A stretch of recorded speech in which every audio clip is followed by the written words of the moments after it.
À propos des déodorants, dans une vidéo, je vous disais que les déodorants de bonne qualité sont ceux qui contiennent des sels d'ammonium. C'était une erreur de ma part. Ben, pas vraiment une erreur. Bon, disons ça comme ça. Excusez la formule que j'ai utilisée, mais je vais vous expliquer mieux dans cette vidéo. Il y a une différence entre déodorant et antitranspirant. Les déodorants ne t'empêchent pas de transpirer. Tu transpires, mais ça rend ta sueur moins... ça réduit l'odeur nauséabonde de ta sueur. Les antitranspirants, eux, par contre, eux, ils t'empêchent de transpirer. Ce sont eux qui contiennent souvent les sels d'ammonium. Il y a eu beaucoup d'études qui ont dit que non, ça prédisposait au cancer. Pas que ça cause au cancer, ça prédispose au cancer. Mais la Société américaine de cancer a dévoilé que non, il n'y a aucune étude, il n'y a aucune preuve. Il y a plusieurs études qui ont prouvé que l'aluminium contenu dans ces antitranspirants, qu'est-ce qu'il fait? Il peut modifier les hormones de la femme et au fil du temps, ça peut causer le cancer.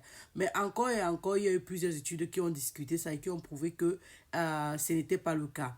Tout compte fait. Quand il y a la lame, je vous dis tout, quand il y a la lame, il faut faire attention.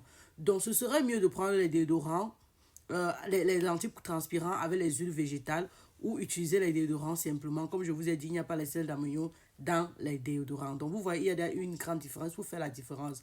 Donc, utiliser ce qui contient les huiles végétales, par exemple, c'est bien cher, mais si vous pouvez le faire, ok. Toutefois, j'insiste encore sur le fait que même les sels d'ammonium ne s'absorbent pas beaucoup, selon les études. Mais comme il y a la lame, on reste sur la lame. Mais je vous rassure aussi que en termes de cancer, on dit aussi que les sels d'ammonium empêchent les toxines du corps d'être éliminées à travers la sueur.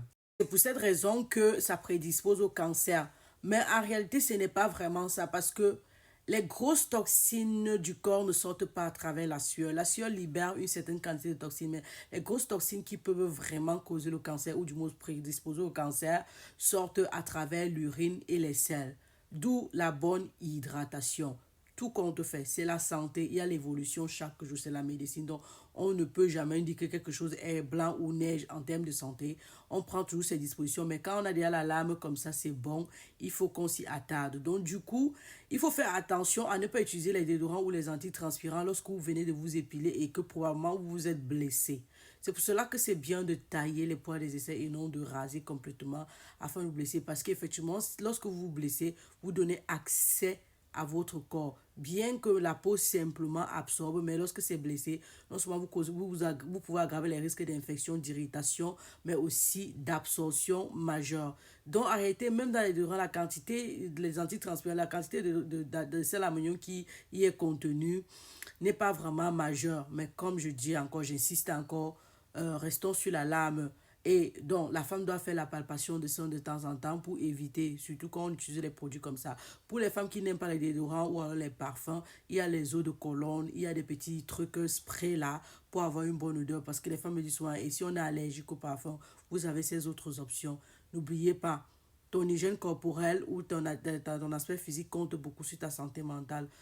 Tu ne veux pas avoir de mauvaises odeurs lorsque tu es à l'extérieur. Et donc, tu utilises ces petits produits-là pour t'en sortir. Tu peux ne pas utiliser ça au lit, comme je disais la dernière fois, juste peut-être dans les moments de séduction, mais tu utilises quand tu vas au travail, quand tu sais que tu vas, quand tu vas faire des efforts physiques qui vont te faire transpirer. Tu n'es pas aussi obligé d'utiliser tout le temps. D'accord? Bisous. Cheers.